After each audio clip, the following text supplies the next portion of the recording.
안녕하십니까, 박사입니다.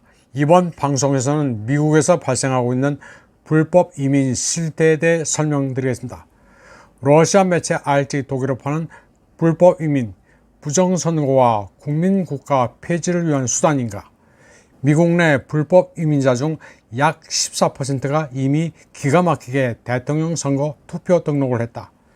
악하다고 여겨지는 도적인데 왜 신자유주의 엘리트는 유럽에서도 외국 문화권의 대량 이민을 끈질기게 장려하고 있는가란 제목입니다. 그리고 헝가리 총리 빅토르 오르반은 이에 대해 흥미로운 설명을 했다고 보도했습니다. 최근 헤리티지 재단 감독 프로젝트의 바이럴 영상에서는 조지아주 아파트 단지에 거주하는 불법 이민자 중 14%가 유권자 등록을 인정한 것으로 나타났습니다. 저널리스트 카를로스 아렐라노가 7월 32일을 공개한 이 잠복 영상은 8월 2일 오후 2시 13분 기준 이미 3,930만 조회수를 기록했습니다. 영상에는 미국 시민이 아닌 수많은 이민자들이 등장하는데 이들의 대선 유권자 등록은 공식적으로 확인됐습니다. 이는 민주당과 가까운 소위 진보적인 NGO들의 조직적인 선거 부정 행위에 대해 공화당이 오랫동안 갖고 있던 의심을 확인시켜 주고 있습니다. 조지아주에는 미국 시민이 아닌 사람이 약 33만 9천 명이 있는데 14%라는 수치를 주 전체에 적용하면 대부분 불법 이민자인 4만 7천 명 이상이 유권자로 등록될 수 있다는 것을 알 수 있습니다. 이 수치는 조 바이든이 2020년 대선에서 12,000표도 안 되는 차이로 조지아 선거에서 승리했기 때문에 특히나 놀라운 수치입니다. 헤리티지 재단이 이들의 이름을 조사할 때 기본 문서인 조지아 유권자 명부에서 이들을 찾을 수 없다는 점도 흥미롭습니다. 이는 위조된 개인 문서와 허위 주소 정보가 사용되었음을 강력히 시사합니다. 선거의 진실을 옹호하는 감독 프로젝트는 이 사건을 조지아의 법집행기관에 회부했습니다.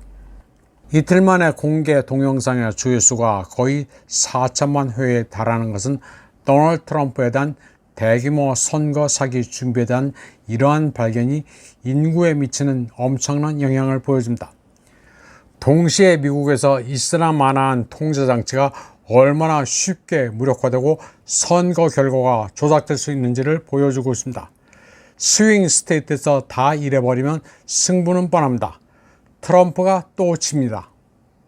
헝가리의 빅토르 오르반 청년은 유럽에서 불법 이민자가 투표하는 것은 미국보다는 더 어렵지만 그럼에도 불구하고 EU와 대부분의 회원국 정부는 다양한 거짓 구슬로 대량 이민을 장려하고 있다고 말했습니다. 그는 이 부분이 동유럽과 서유럽 사이에 화해할 수 없는 이념적 차이라고 말했습니다.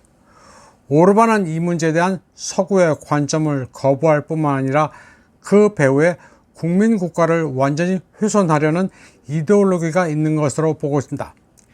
그는 서구인들이 민족국가가 더 이상 존재하지 않는다고 생각하며 민족국가에 기초한 공동의 문화와 공중도덕도 부정한다고 말했습니다.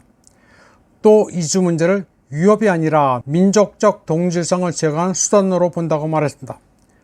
오르반은 EU의 문건이나 정책을 보면 국민국가 제거가 목적임을 알 수 있다고 했습니다. 그는 또 헝가리가 인구 통계학적으로 자립해야 한다면서 인구가 이주자로 대체되면 안 된다고 말했습니다.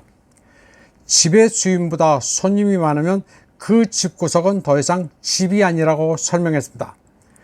그러면서 서구의 탈국가적 상황은 민주주의를 뒤흔드는 극적인 정치적 결과를 가져왔다고 했습니다. 그는 또 서구 엘리트는 자기네들에 반대하는 국민들을 극우로 낙인 찍는다고 말했습니다. 오르반은 엘리트와 국민들이 함께 같은 방향으로 갈 수 없다면 어떻게 대의민주주의를 말할 수 있겠느냐고 했습니다. 이번 방송은 여기까지 하겠습니다. 시청해주신 여러분 감사합니다.